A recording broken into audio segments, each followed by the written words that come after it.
Hey everyone, हम कर रहे थे इकॉनमी की सीरीज़, तो जिसमें हमने इकोनॉमिक प्लानिंग और प्लानिंग कमीशन कर लिया था। हमें करना था नीति आयोग। तो अभी मैं थोड़ा आउट ऑफ स्टेशन हूँ, तो क्लास में रिकॉर्ड कर नहीं पा रही थी, तो लेकिन गैप काफ़ी हो रहा था, तो मैंने सोचा कि हैंड रिटन नोट से ही करा दूँ। तो देखते हैं कैसे हो पाता है। स्टैंड भी नहीं है अभी मेरे पास, तो फिर भी ट्राई करती हूँ।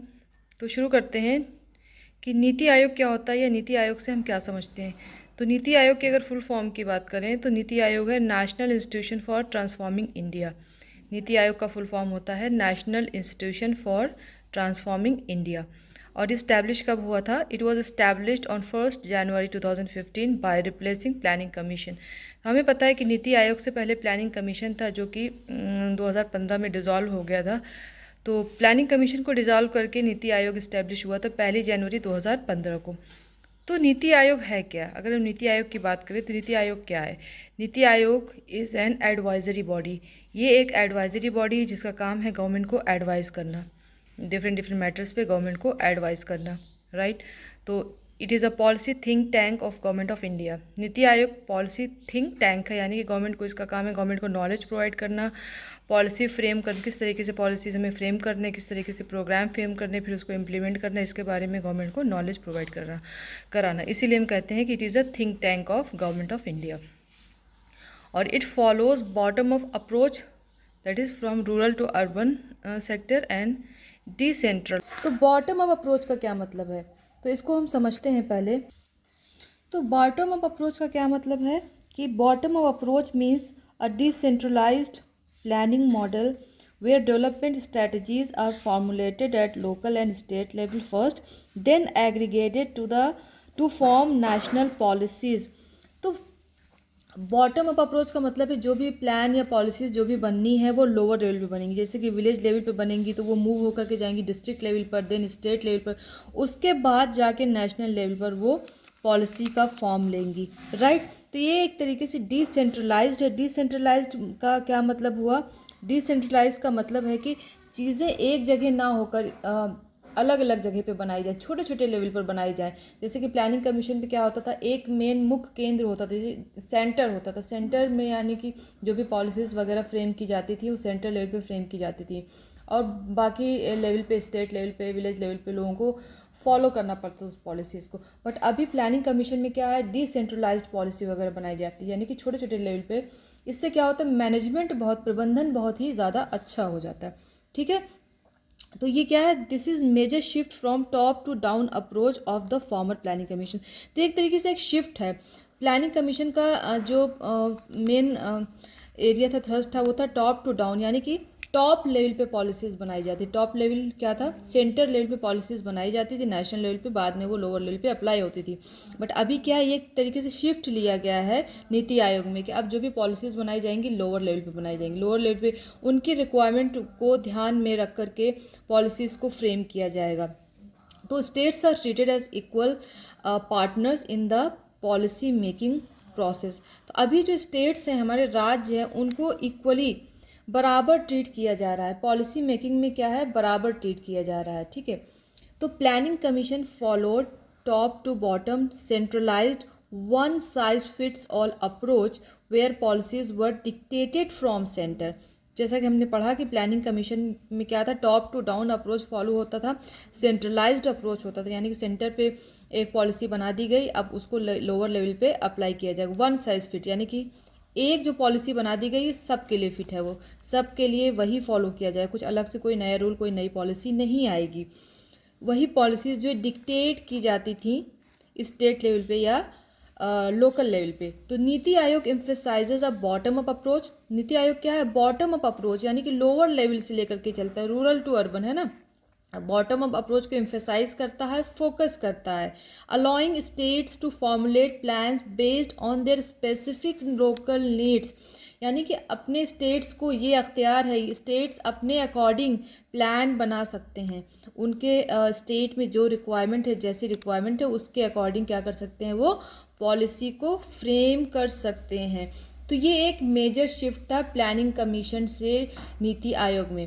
तो ये ज़्यादा साइंटिफिक लग रहा है, ज़्यादा देखने में सही लग रहा है, क्योंकि अब हम अपने हमारे स्टेट में क्या रिक्वायरमेंट है, हमारे पर्टिकुलर विलेज में क्या रिक्वायरमेंट है, पर्टिकुलर डिस्ट्रिक्ट में क्या रिक्वायरमेंट है, उसके अकॉर्डिंग हम प्लान को फ्रेम कर सकते हैं, फिर उसको अप्लाई कर सकते हैं, राइट। क्योंकि हर स्टेट की रिक्वायरमेंट अलग होती है, फिर उसके बाद लोकल लेवल की बात करें तो हर विलेज की, हर डिस्ट्रिक्ट की रिक्वायरमेंट अलग होती है। तो कीपिंग इन माइंड, इन सारी चीज़ों को ध्यान में रखते हुए नीति आयोग को इस्टेब्लिश किया गया और प्लानिंग कमीशन को डिसॉल्व कर दिया गया। तो यहाँ तक क्लियर है आपको बात। तो आगे बढ़ते हैं। अब हम बात करेंगे लीगल स्टेटस की। लीगल स्टेटस, तो नीति आयोग क्या है? तो NITI Aayog is non constitutional non statutory body. तो नीति आयोग, जैसा कि हमें पता है, प्लानिंग कमीशन भी एक non constitutional and non statutory body था। नॉन कॉन्स्टिट्यूशनल मतलब वो चीज़ जो कॉन्स्टिट्यूशन में मेंशन नहीं की गई है। नॉन स्टैट्यूटरी, किसी लॉ के थ्रू भी नहीं बनाई गई है। जो चीज़ कॉन्स्टिट्यूशन में मेंशन होती है उसको हम कहते हैं कॉन्स्टिट्यूशनल बॉडी, और जो किसी लॉ के थ्रू कोई एक्ट पास करके पार्लियामेंट में बनाया जाता है उसको बोलते हैं स्टैट्यूटरी बॉडी। तो नीति आयोग के साथ ऐसा नहीं है, ना ही ये कॉन्स्टिट्यूशनल बॉडी है, ना ही ये स्टैट्यूटरी बॉडी। फिर ये क्या है? तो it is an executive body, meaning it was created by a government order rather than by law और द कॉन्स्टिट्यूशन। ये एक एग्जीक्यूटिव बॉडी है और ये गवर्नमेंट के थ्रू, कैबिनेट के थ्रू बनाई गई थी। ये किसी लॉ के थ्रू नहीं बनाई गई थी और ना ही कॉन्स्टिट्यूशन में इसका कोई मेंशन है या जिक्र है, ठीक है। तो अब बात करते हैं लीडरशिप की या इसके स्ट्रक्चर की, कि इसका स्ट्रक्चर कैसा होता है, नीति आयोग का स्ट्रक्चर कैसा है। तो सबसे पहले बात करते हैं चेयरमैन की, कि इसमें एक चेयरमैन होता है या चेयरपर्सन होता है, जिसको हम अध्यक्ष भी कहते हैं। तो the prime minister of India serves as the ex officio chairman और चेयरपर्सन। जो भी देश का प्रधानमंत्री होता है वो ही नीति आयोग का चेयरपर्सन होता है या फिर उसका अध्यक्ष होता है।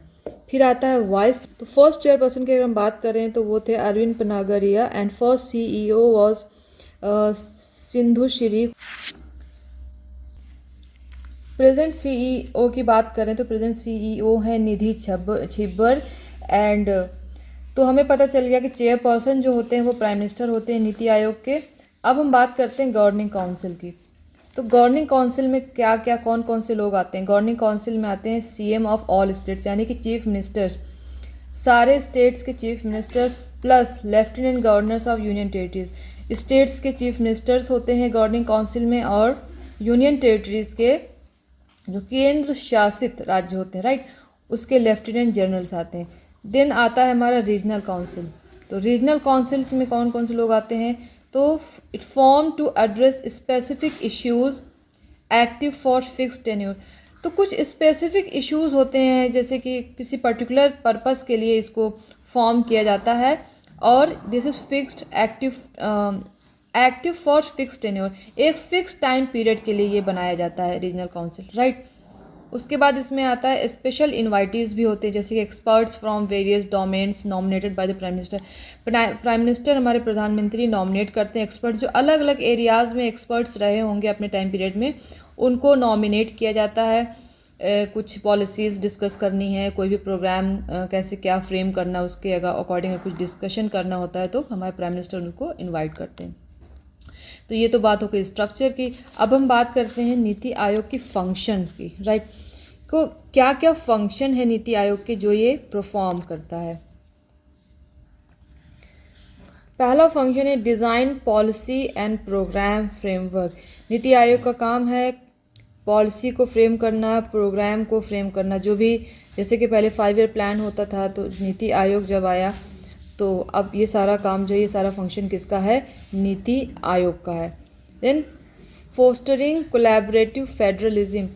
तो फेडरलिज्म का मतलब होता है कि there is division of power between different level of government. जैसे कि हमारे यहाँ सेंटर है, स्टेट है, then local level of governments हैं, तो उनके बीच डिवीजन ऑफ पावर होता है, यानी कि अपने अपने अलग अलग पावर होते हैं, उनके अपने फंड्स होते हैं, अपने रिसोर्सेज होते हैं। तो अपने फंड को, रिसोर्सेज को यूज़ करके ये अपने, जैसे कि स्टेट्स हैं तो अपने पर्टिकुलर स्टेट्स में जो भी फंक्शंस होंगे, जो भी काम होंगे, जो भी रिस्पॉन्सिबिलिटीज़ होंगे, उसको ये परफॉर्म करते हैं।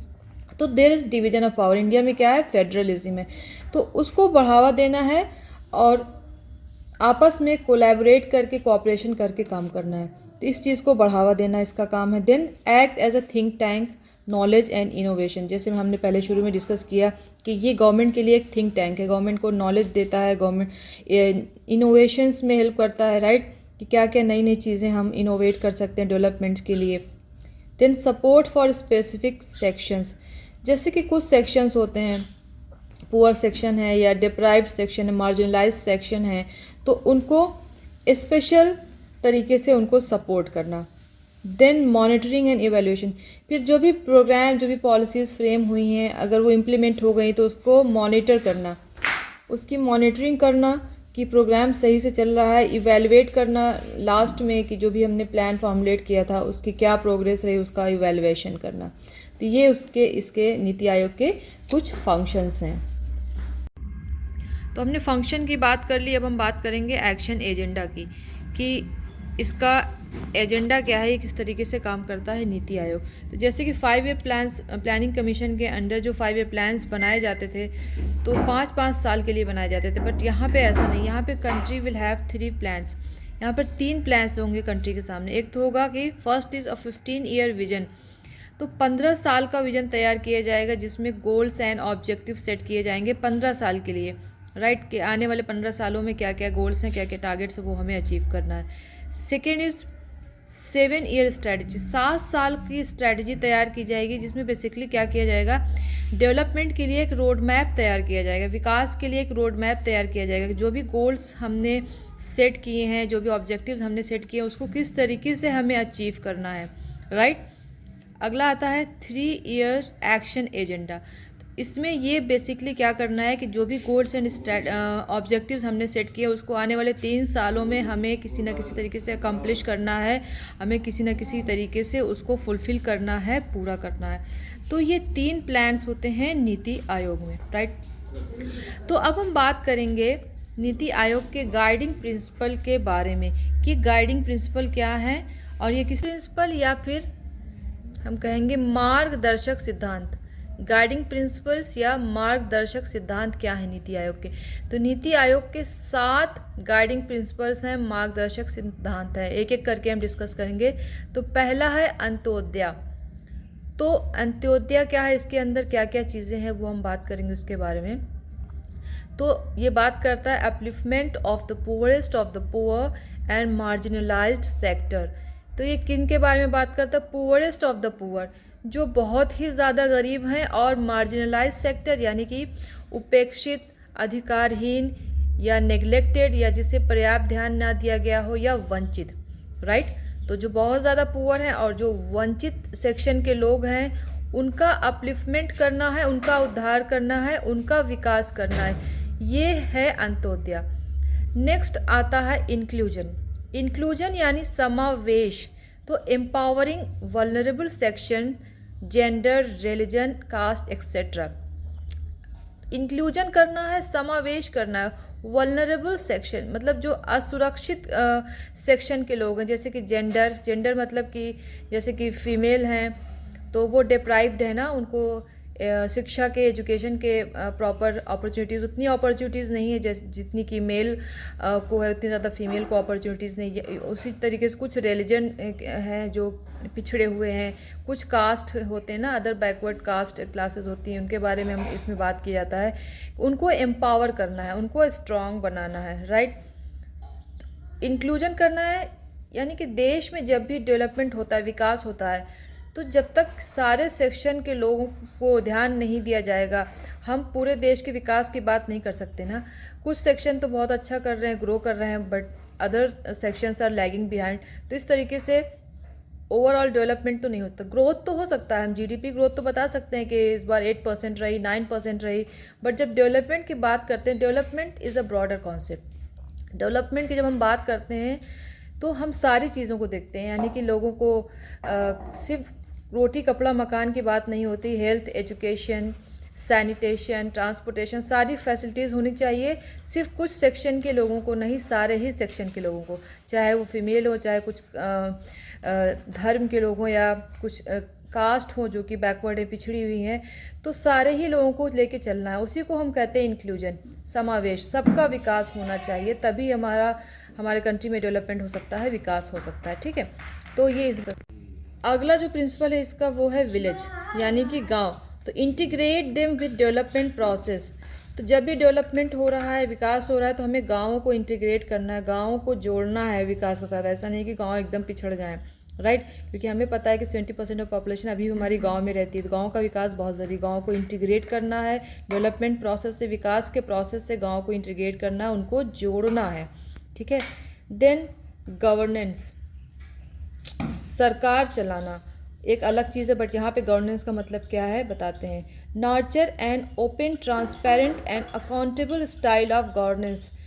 ये जो सरकार आप चला रहे हैं उसको ट्रांसपेरेंट होने की ज़रूरत है, अकाउंटेबल होने की ज़रूरत है। यानी कि यहाँ पे जवाबदेही होनी चाहिए। जो टैक्स आप हमसे कलेक्ट कर रहे हैं उसको आप कहाँ पे स्पेंड कर रहे हैं, बहुत ज़्यादा ट्रांसपेरेंसी होनी चाहिए, पारदर्शिता होनी चाहिए और अकाउंटेबिलिटी होनी चाहिए, यानी कि जवाबदेही होनी चाहिए कि टैक्स आप हमसे कलेक्ट कर रहे हैं तो उतना आप एक्सपेंडिचर कर रहे हैं कि नहीं, पब्लिक एक्सपेंडिचर उतना कर रहे हैं कि नहीं, लोगों के कल्याण के लिए उतना आप खर्च कर रहे हैं कि नहीं, राइट। तो उस चीज़ों को बढ़ावा देना है। Then demographic dividend. Demographic dividend में क्या आता है, वो पॉपुलेशन आती है जो वर्किंग पॉपुलेशन होती है, 14 से लेकर 65 साल तक की पॉपुलेशन। तो हमारे यहाँ क्या है, ये जो वर्किंग पॉपुलेशन है उसकी संख्या ज़्यादा है as compare to dependent population. जो लोग निर्भर कर रहे हैं, जो लोग कमा रहे हैं, उनकी पॉपुलेशन ज़्यादा एज़ कम्पेयर टू जो लोग निर्भर कर रहे हैं इन लोगों पे। तो इससे हम क्या कर सकते हैं, अगर इन लोगों को हम एजुकेशन प्रोवाइड कराएं, जो लोग वर्किंग हैं उनको अगर हम एजुकेशन प्रोवाइड कराएं, स्किल प्रोवाइड कराएं, देन ज़्यादा प्रोडक्टिव अपॉर्चुनिटीज़ प्रोवाइड कराएं, तो उससे क्या हो सकता है, विकास ज़्यादा हो सकता है, डेवलपमेंट को हम बढ़ावा दे सकते हैं। तो डेमोग्राफिक डिविडेंड की हिंदी में बात करें तो इसको हम कहते हैं जनसांख्यिकी लाभांश, राइट। तो अगले प्रिंसिपल की बात, प्रिंसिपल है हमारा पीपल्स पार्टिसिपेशन। लोगों के पार्टिसिपेशन को बढ़ाना है, making an awaken participative citizen. India में क्या है, हमें लोगों को जागरूक बनाना है, लोगों को, सरकार तो देखिए काम कर ही रही है, लेकिन हमारा जो मेन मकसद होना चाहिए, लोगों को भी डेवलपमेंट प्रोसेस में पार्टिसिपेट करना चाहिए। ऐसा नहीं कि सारा काम गवर्नमेंट का ही है, कुछ हमें भी करना चाहिए, जैसे कि हमें अपने एनवायरनमेंट को क्लीन रखना है, राइट, साफ़ सफाई का ध्यान देना है। तो बहुत सारी चीज़ें हमारे ऊपर भी डिपेंड करती है, ऐसा नहीं कि सारा काम सरकार का ही है, ठीक है। तो लोगों को जागरूक करना है, अगला ये इसका प्रिंसिपल है। अगला प्रिंसिपल है सस्टेनेबिलिटी। तो सस्टेनेबिलिटी का क्या मतलब होता है, पहले तो बात करते हैं कि इसके अंदर क्या आता है। To maintain sustainability at the core of our planning. जो भी हम प्लानिंग कर रहे हैं तो सस्टेनेबिलिटी को उसका कोर बनाना है, एकदम उसके मेन चीज़ जो हमें बना के चलनी है वो है सस्टेनेबिलिटी। तो सस्टेनेबिलिटी का मतलब क्या है, अगर इसकी डेफिनेशन की बात करें तो इकोनॉमिक्स में एक टर्म आता है सस्टेनेबल डेवलपमेंट, एक कॉन्सेप्ट है। तो इसका क्या मतलब है, it means meeting the needs of the present without compromising the ability of future generation to meet their own needs। तो इसका मतलब है कि हमें जो रिसोर्सेज हैं उसको इस तरीके से यूज़ करना है कि हम अपनी प्रेजेंट ज़रूरतों को पूरा कर सकें without compromising the ability of future generation to meet their own needs. इस तरीके से यूज़ करना है कि फ्यूचर जनरेशन के लिए वो चीज़ें ख़त्म ना हो जाए, उनको कॉम्प्रोमाइज़ ना करना पड़े। अगर सिंपलर टर्म में बात करें तो it's about using resources like water, minerals and forest wisely so that they don't run out for our children and grandchildren. तो हमें अपने रिसोर्सेज को, रिसोर्सेज क्या हैं, संसाधन क्या हैं, नेचुरल रिसोर्स की बेसिकली बात हो रही है यहाँ पे। वाटर हो गया, पानी हो गया, मिनरल्स हो गए, खनिज है ना, देन फॉरेस्ट, जंगल, लकड़ियाँ। तो इन सब चीज़ों को इस तरीके से इस्तेमाल करने, इन सब चीज़ों को इस तरीके से यूज़ करना है कि इनको ख़त्म नहीं करना, सो that they don't run out, wisely use करना है ना, बहुत ही समझदारी के साथ इन सब चीज़ों को हमें इस्तेमाल करना है जिससे कि रन आउट ना हो जाए, ख़त्म ना हो जाए for our children and grandchildren. हमारे बच्चों के लिए और उनके बच्चों के लिए, यानी चिल्ड्रन और ग्रैंड चिल्ड्रन के लिए उन चीज़ों को ख़त्म नहीं करना है, बहुत ही वाइजली हमें यूज़ करके चलना है। तो इस चीज़ को कहते हैं सस्टेनेबल डेवलपमेंट। आई होप ये आपको समझ में आ रहा होगा। तो वही चीज़ यहाँ पे डिस्कस की जा रही, सस्टेनेबिलिटी, कि सस्टेनेबिलिटी जो है कोर ऑब्जेक्टिव होना चाहिए। हमें जो हमारे नेचुरल रिसोर्सेज उसको इस तरीके से इस्तेमाल करना है कि आने वाली जनरेशन के लिए कोई प्रॉब्लम ना हो। ऐसा ना हो कि हम पानी सारा आज का आज ही यूज़ कर डालें और आगे आने वाली जनरेशन को पानी की बहुत ज़्यादा प्रॉब्लम हो जाए। इसी तरीके से बहुत सारे नेचुरल रिसोर्सेज हैं, जंगल हैं हमारे पास, फॉरेस्ट हैं, तो पेड़ हमें ऐसे इस तरीके से यूज़ करने हैं कि सारे के सारे आज ही नहीं ख़त्म कर देना, हमें फ्यूचर जनरेशन के लिए बचा के रखने हैं, राइट। तो ये होता है सस्टेनेबिलिटी का मतलब। तो ये हो गए 7 पिलर और we can say 7 guiding principal और मार्गदर्शक सिद्धांत ऑफ नीति आयोग, ठीक है। तो आई होप आपको ये समझ में आया होगा। तो let me know in comment section अगर आपको समझ में आया। नीति आयोग का मैंने जितनी भी इम्पॉर्टेंट चीज़ें यहाँ पे डिस्कस कर ली हैं। अगर आपको कुछ प्रॉब्लम हो रही होगी तो मैं इस क्लास को वाइट बोर्ड पे या ब्लैक बोर्ड पर जब भी मैं वापस आऊँगी तो फिर से रिकॉर्ड करूँगी। तो that's all for today, thank you very much.